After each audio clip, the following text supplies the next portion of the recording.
Excuse me, sir, is this the Delta House? Sure. Come on in. They have cold beer and action on the game. I'm shocked to find that gambling is going on in here. It's time for the Degenerates Next Door. Dollar bills, y'all. All right. Meaningful NBA. We've been kind of waiting for this. We are the Degenerates Next Door.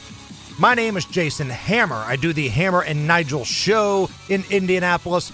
Right across from me, former elected official, a cost-cutting, tax-lowering machine. He's also a very successful radio host in his own right, Rob Kendall.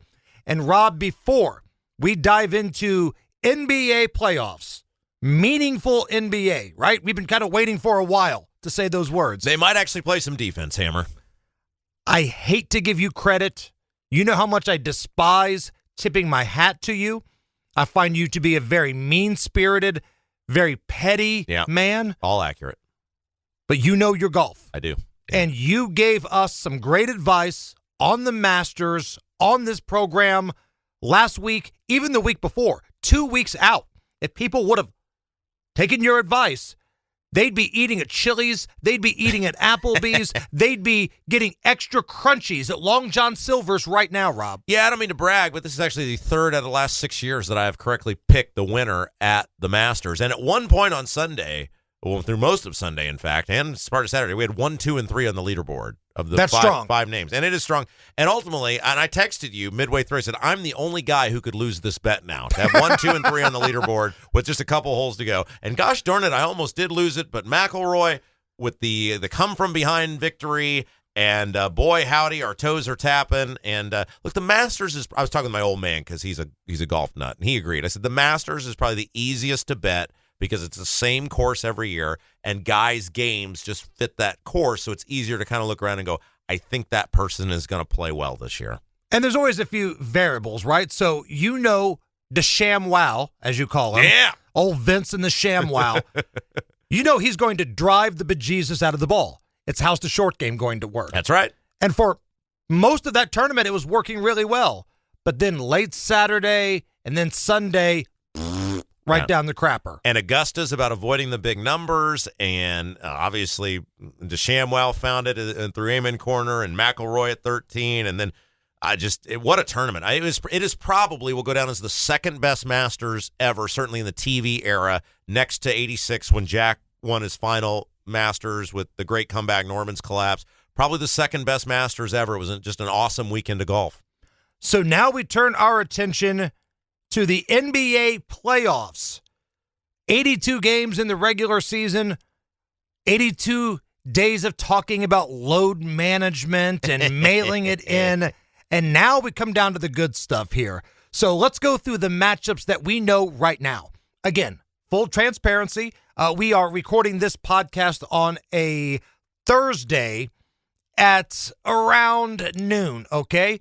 So some matchups still don't have lines yet based on the play-in stuff, but the ones that we have in stone are as follows. The Milwaukee Bucks are at the Indiana Pacers. Pacers are a 5.5-point favorite in Game 1. Over-under is 222.5.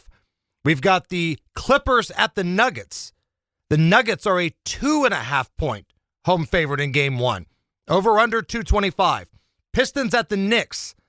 New York, 7-point favorite. 220.5. Timberwolves and the Lakers. Lakers, 4.5-point home favorites, over under 216. And the Sunday matchups, the Magic at the Celtics. Boston, a big favorite, 14, over under 207. And the Warriors and the Rockets.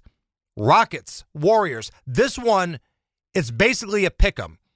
Different books have a different team favorite, but it's around 1 point either way. At Bet Rivers, I'm seeing the Rockets as a 1-point favorite at the time of this recording right now. So let's start with the Bucks and the Pacers here, Rob. Giannis is going to play. It's going to be healthy for the Milwaukee Bucks. Dame Lillard will not be available, at least we don't believe available, most certainly early on in this series. It would take a miracle for him to come back later. Pacers are 5.5-point favorites, over under 222.5. Here's my thoughts on this game. Why don't you pass me that tinfoil hat that's sitting right next to you? There you go. Let me put this tinfoil hat on. All year long, what have we heard about the NBA's ratings? Stink. Ass. Horrible. NBA TV ratings have been bad. They've been down all year. Now, when I say bad, by their standards, right? They've been down. Do you really think the Pacers are going to get any whistles against Giannis?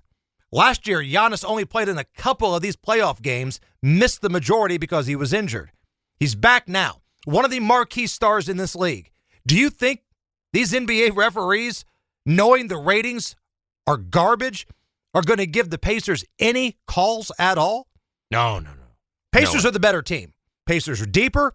I think the Pacers are the better team. I know Milwaukee has won 3 of the 4 games against the Pacers this season, but in the second half, the Pacers have been one of the best teams in the NBA. They figured something out in the second half, rotation-wise. The offense seemed to be clicking. They were getting just enough defense. I like the Pacers in this game. But I'm just telling you right now, you're not going to get any calls at all. So the Pacers are going to have to play almost perfect to overcome what is surely to be a free throw discrepancy for the ages. So where are we at with this? Well, I agree with you wholeheartedly. And how many times does it seem like watching the Pacers this year, because obviously they're our home team, we've seen them kind of underperform in the moment. It seems like it's been a trend. Now, obviously, they ended up winning 50 games. Now, you know this because you had an over-season bet for the Pacers, so you watched all their games. They kind of backed into that one at the end. They were playing a lot of JUCO teams there. Well, they were playing their JUCO guys at the very end, too. I mean, let's be honest. Yeah, but what I'm saying is, I mean, when they were still trying to win to get the home court and all that sort of stuff, look, they're probably realistically a 46, 47 win team. Not bad. But it seems like there have been times where you say, boy, this should be an easier road for them, and it's not. Now, all that being said, you're right. They're definitely the better team. 5.5 seems like a lot to me. Giannis is over 30 points on the over-under of how many points he's going to score. I think you're right, but what other options do the Bucks have without Dame? Home court is a big deal for the Indiana Pacers. When you play with tempo and you pride yourself on having a deep bench and you go into your rotation, the home crowd makes a difference. At home, TJ McConnell is a different player than he is when he's on the road. That's right. At home, Obi Toppin is a different player than he is when he's on the road. After the All-Star game, the Pacers were 15-3 at home. That is one of the best records in the NBA. I like the Pacers in Game 1, but I'm going a different direction for the official play on this one here. I am going first half under. Oh. Now, the numbers vary depending on where you look right here, but the Pacers don't come out of the gate real well. They come out of the gate sluggish a lot. And this is a 1 o'clock tip-off. It's an odd time on a Saturday afternoon after both teams have basically had a full week off of resting dudes. So you're going to get a little rust. It's an odd start time. Everything slows down in the playoffs just a little bit anyway. So give me the first half under on Milwaukee at Indiana. Neither team is good defensively. Don't get it twisted. They both stink defensively. But I think you're going to see some missed shots, some hard fouls. There's bad blood between these two. I like the under in the first half. Do you think this game is going to be close? I do. All right, here's a bet for you. This is at FanDuel. I don't know if the other apps have it. You can bet right now either the game will be within 7 points. 7 points or less will be the deciding score. So either team could win. So you're not betting spreads. You're just betting a collective spread basically of 7 points or less. Plus 130. Plus money. You got my interest at plus money. I mean, if you think the game's going to be close and it sort of always keeps you in the ball game one way or another, I don't know. Seems like kind of a fun way to watch a ball game. I've never tried that before. If you think this is going to go 7 games, you can get plus 210 at Bet Rivers on a 7-game series between a 4 seed and a 5 seed. Certainly the most evenly matched teams in the East, teams that know each other, teams that don't like each other. I'm not above that. Plus 210 to go 7 games at Bet Rivers. Now, if you really want to go next level in this series, I've got the Degenerate Special for you. It's time for Hammer's Degenerate Special.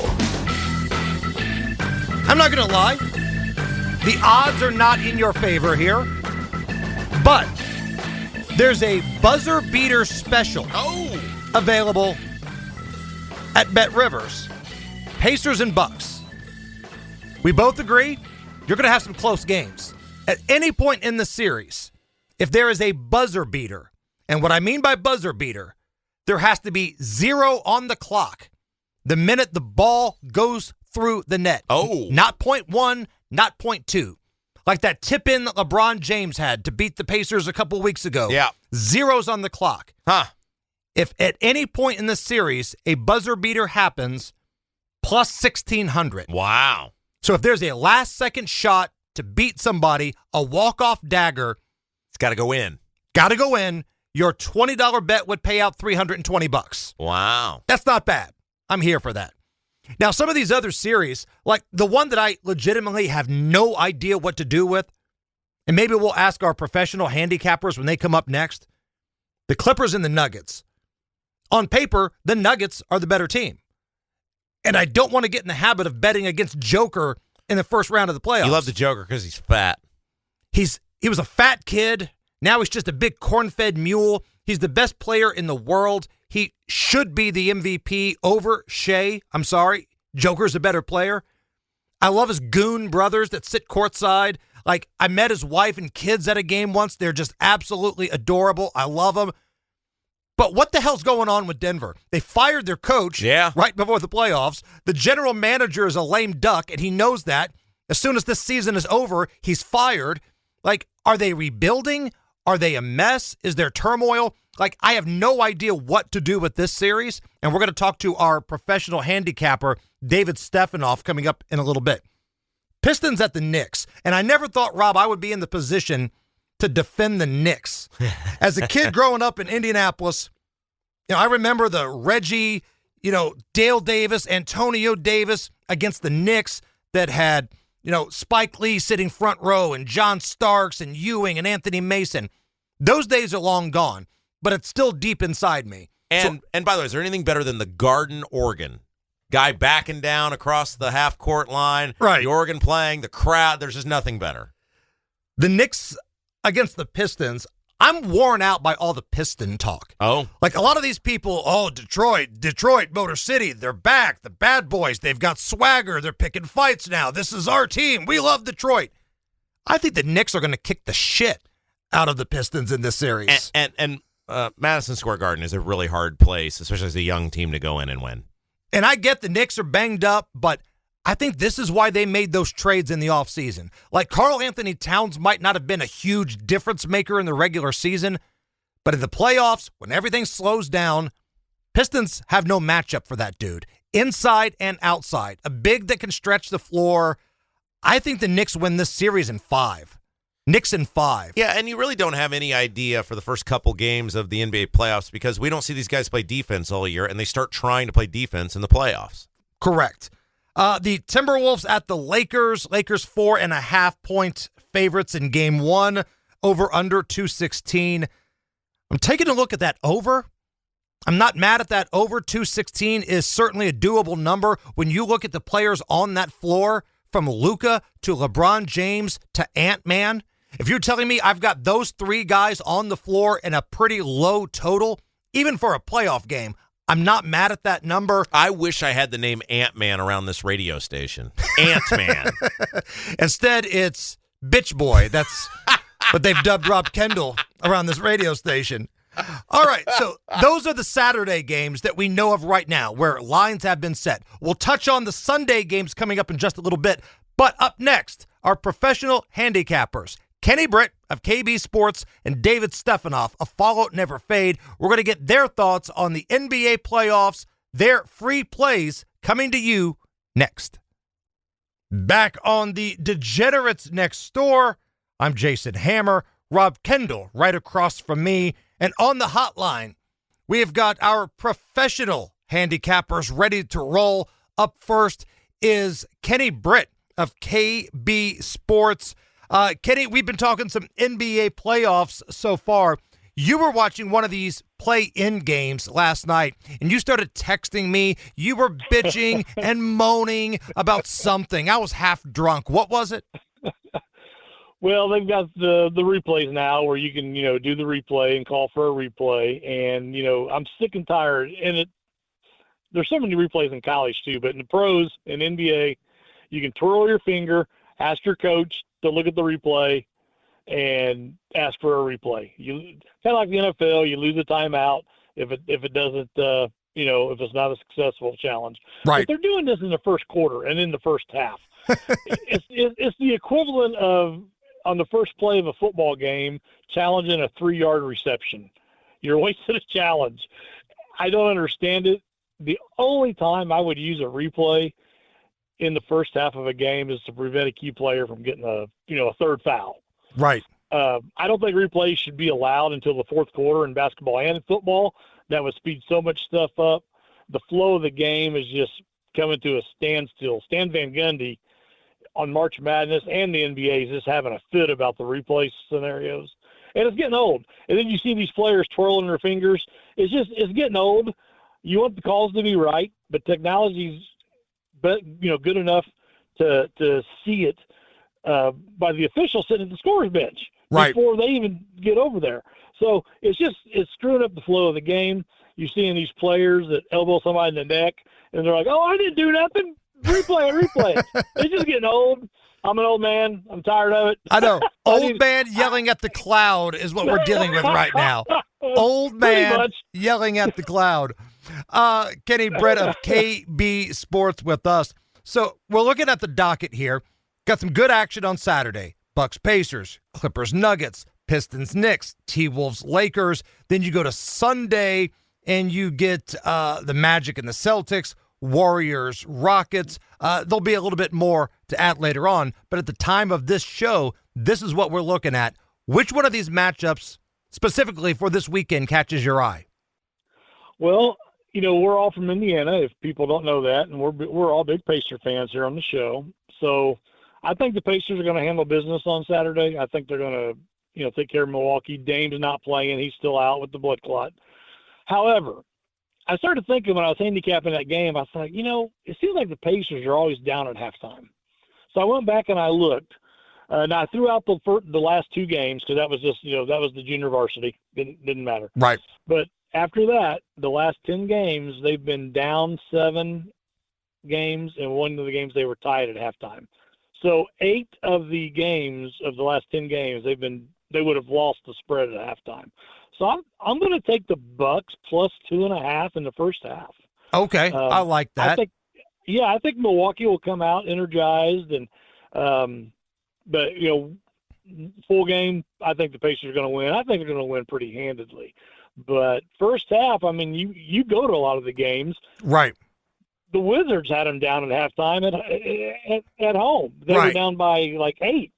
So, the Pacers they just don't come out very, very good. So, and because of that, Kenny, earlier in the show, I talked about taking a look at this first half under here because, like you just mentioned, Pacers had been resting their starters for the last couple of games. It's basically a full week until these starters have gotten a run. Pacers are not real good right out of the gate. It's a 1:00 start on a Saturday. Like you mentioned with the Bucks, you've got Dame Lillard out. Giannis is going to be a bad man. But take a look at that first half under. I did look at that too. It sounds like we're on the same page. I didn't hear that earlier in the show, but the Pacers, for whatever reason, they just come out of the gate slow. Now, since me and you were talking about it, the Pacers are going to be up 70-40 right. at halftime, but they come out of the gate slow so often. I don't understand it. They turn it on in the second half, but I do think they're going to win pretty handedly. Am I the only one that's not drinking the Detroit Piston Kool-Aid right now, Kenny? I think the Knicks beat the hell out of the Pistons. The Pistons have been really good at rebounding, getting back in the mix. They were one of the worst teams in the league last year. They're super competitive now. They're mouthy. That spirit's back. But I'm looking at this from a matchup perspective. I think the Knicks just beat the piss out of the Pistons. Am I the Lone Ranger on this? Well, I follow both those teams quite a bit, actually. The Knicks, Brunson has just come back from an injury where he was out for, a half a dozen – well, no, probably more than that, 6 to 10 games. Phibbs, he plays his starters all 40 minutes, and they get tired. So you're right, matchup-wise, the Knicks are better, but injury-wise, I mean, Josh Hart, he's been dealing with injuries all year. OG has been dealing with injuries a little bit, and then Brunson has just come back. Right. So I think the Knicks should win, but I think it's going to be a little closer than people think. And moving forward, the Pistons are without Jaden Ivey. He got hurt the first, few weeks of the season. This team moving forward, watch out for them in the coming years. Oh, I agree. I just think right now, this is why they made that trade. The Knicks made that trade in the offseason. Karl Anthony Towns may not have been the difference maker they were looking for in the regular season, but when the playoffs happen, you know this as well as anybody, the game slows down. And when you've got a big that can demand the ball and also stretch the floor, he becomes a difference maker. Yeah, he's absolutely a difference maker. He can play inside, he can play outside, he can hit the three. So yeah, he is a big difference maker. And Phibbs, he's a good coach. I really like him, but man, he plays his starters until they run into the ground. Right. And if I'm not mistaken, was it last year in the playoffs? I'm just going by memory. They had a couple of injuries because of that. I want to say maybe even Brunson. They ran out of gas. Was that against the Pacers? Yeah. Game 7, mistaken? Brunson was injured. Yes. But yeah, they ran them all the way into the ground. Hey, if somebody wants to be a client of yours and reap the rewards of your hard work on all of these games and horse racing and everything in between, where can they go? Yeah, Facebook on KB Sports on Facebook. We're just over 2 weeks out from the Kentucky Derby. I'm sure we'll be talking about that on Thursday, May 1st podcast. But we got Kentucky Derby, we got all horse racing, basketball, baseball. Having a real good April in baseball right now. I think we're 12 games over 500 in baseball right now. So it's all right there on Facebook. And everybody have a great weekend and enjoy these playoffs. And go Pacers. Oh, there you go. Kenny Britt of KB Sports based in Indianapolis. My man, thank you. All right. Thank you, guys. We go from one professional handicapper to another one because that's the way we get down here on the Degenerates Next Door. Joining us now from followneverfade.com, he is the man behind it all, professional handicapper David Stephanoff. David, my man, how are you? Good morning. How you doing, Hammer? Shout out to Rob and Kenny. Ready for NBA season, college basketball over. Baseball's here, and we're ready for some good NBA basketball. Let's go Pacers. So that's right. We mentioned it earlier. We're a bunch of unapologetic Hoosier Pacer fans here, right? We are all based in Indianapolis, central Indiana area. So it's blue and gold for us, but that doesn't mean we're butt sniffers, though. Like, if we feel like there's money to be made on the Milwaukee Bucks, I think you have to look at that. Kenny Britt, who just joined us, has Milwaukee in the first half based on the Pacers' lack of coming out of the gate really strong, but likes the Pacers to win the game. I like the Pacers to cover in this first game, David. I think the series goes to 7, though. I really do. Where are you at with this? Well, the whole series bases on, Lillard's not playing, so Milwaukee's, already handicapped. My play in the first game is going to be the over. I mean, regardless of the Pacers and Bucks play, these games against the Pacers and Bucks, I know it's playoff basketball. They go over. Pacers don't play no defense. Milwaukee plays no defense. I love the first game to go over. But saying that, though, a shout to let everybody else know out there, NBA playoffs are totally different basketball. A lot of games go under. Tons of games go under. I know I'm telling you the over in the Pacers-Bucks game. But a lot of these NBA playoff games, these totals were way too high, just like last night. Atlanta-Orlando, total set way too high, went way under. But I think the Bucks, they're coming to handicap, Hammer. I just don't, without Lillard, I know they're getting Bobby Portis back. That's a big pickup for them, and this brings some inside to them. But I see a lot of points coming. I don't see the Pacers losing this series. There's a reason why they're minus 300 to win this series. I look for the Pacers to win this in 5 or 6 because Giannis is just, they're hampered without Lillard. You don't have much scoring power. It's going to be the Giannis show. We get that. I bet Giannis on points probably almost every night. He's going to he's gonna have 30 points probably on our Pacers. But I don't see no defense coming in the first game, Hammer. I just don't see no defense. Pacers don't play no defense. What about that first half, David? Let me jump in here. What about that first half? Because I'm on first half under, but I'm not ruling out a full game over just because the Pacers in the first half, for whatever reason, tend to come out like ass, right? Like. But a lot of us do. There's competition at the end of this season, Hammer. They played a lot of horrible teams. A lot of horrible teams in the year. I think the Pacers always kind of play to their competition a little bit. They have trouble beating the Hornets. They have trouble beating the Wizards, but they'd have easy time beating the Bucks and playing the other teams. The first half under. If you like the first half under, I just think the full game. Towards the end of the game, already the NBA sets the first half's a little lower than the full game potential totals. We talked about it in our chat group earlier.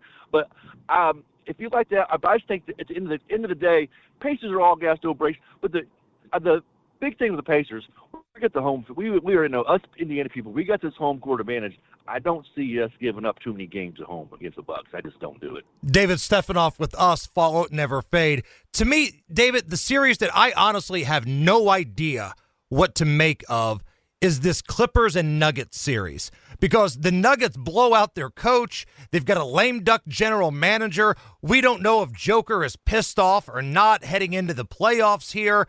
On paper, they're the better team. They're at home, but it seems like there's an awful lot of distractions going on with Denver. I have no idea what to do with this. Okay, well, first off, this series started off as the Nuggets were the favored to win the series at like minus 120. It's flip-flopped to the Clippers. I love the Clippers in this spot.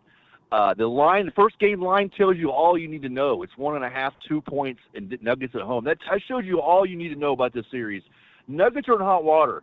Westbrook, the coach, Mike Malone, let Westbrook get away with some other things and change the atmosphere, and some of the Nuggets didn't like it. And it's simple. Jamal Murray and Westbrook do not like each other. That's why Murray missed more games than he should have in the season.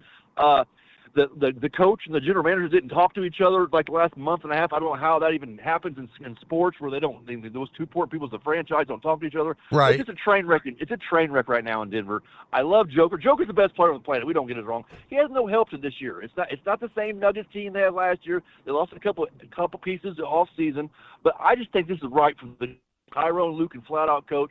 Better spot here. I know James Harden and Leonard are nobody likes the Clippers because of Harden and Leonard. They don't play a lot of games, just the flack they get. But this is a total mismatch, Hammer. I love the Clippers.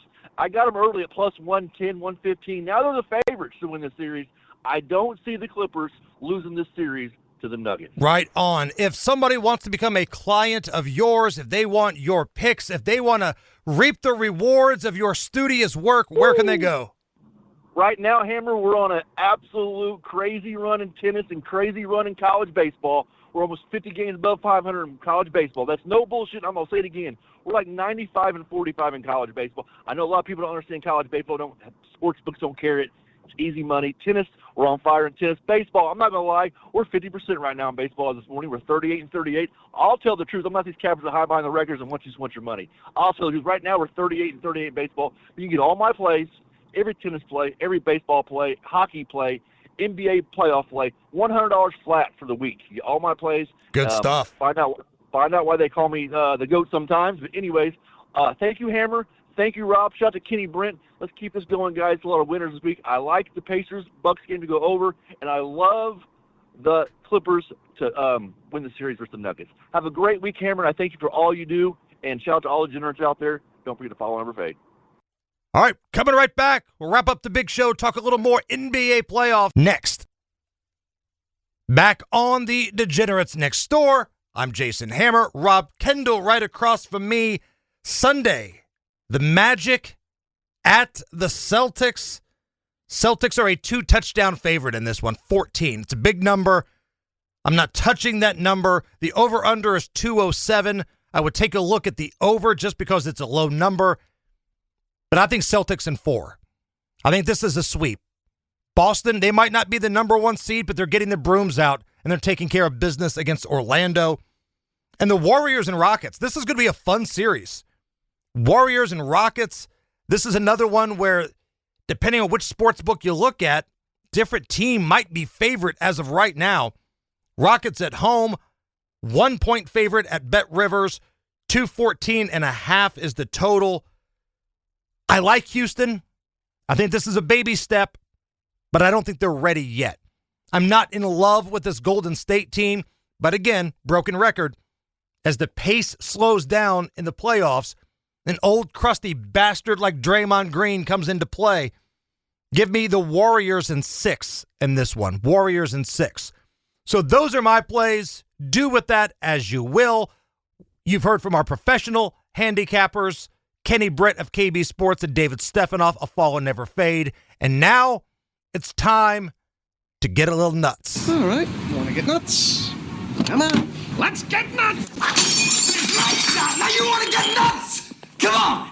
Let's get nuts. Rob Kendall, let's get nuts. I got all that Rory McIlroy money burning a hole in my pocket. Let's Hammer. go. So, remember the NCAA tournament, how like all the favorites were winning all the time? Chalk. Very chalky. And so I thought, well, what if that translates over to the NBA? What if Go all on. the favorites keep winning? Go on. So we got 6 games right now. So what if we took the 6 games we knew and we just took money line for all the favorites? Okay, so how would that play out? We got the Pacers minus 225. You get the Denver Nuggets minus 142. The Knicks minus 295. The Lakers minus 188. The Boston Celtics against the Magic minus 1,100. And the Houston Rockets minus 112. You put all those together, you get plus 942, which means a $5 bet, $5 would pay you out $47.13. You're getting some help there because the Warriors and Rockets series and Clippers and Nuggets is awful close. Yeah. So even on money line, it's a lot better than what it normally would be. I mean, you're getting crushed on the Boston-Orlando. So, I mean, apparently they think Orlando has zero chance to even be close in any of these games. But, yeah, I mean, that seems like kind of fun little bet. $5 potentially. You know how I look at these parlays. You're buying cheap entertainment. If you can win the first couple, then you're just, playing with house money basically because you're not making any additional bets, and maybe you get lucky and hey, plus 942. What do you have to lose other than $5? There it is. That, my friends, is how you get nuts. All right. Want to get nuts? Come on. Let's get nuts! Lights out! Now you want to get nuts? Come on! Let's get nuts. He's out of his damn mind. That's Rob Kendall for Kenny Britt of KB Sports, David Stephanoff of Follow It Never Fade. I'm Jason Hammer. Enjoy the playoffs. We'll be back next week.